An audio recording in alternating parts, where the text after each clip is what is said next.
हरे कृष्ण। श्रीमद् भगवत गीता मौलिक रूप से नवम अध्याय राज विद्या राजगुह्य युग श्लोक संख्या 25। श्री भगवान उवाच जानती देवव्रता देवान् पितृ जानती पितृव्रता भूतानि जानती भूतेज्या जानती मत जाजी न पीमाम। भगवान कहउचंती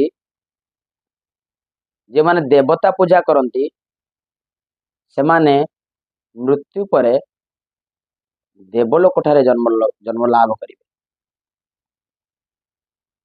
जे माने भूत प्रेत पूजा करती से माने सेई समाज रे जन्म लाभ करिवे।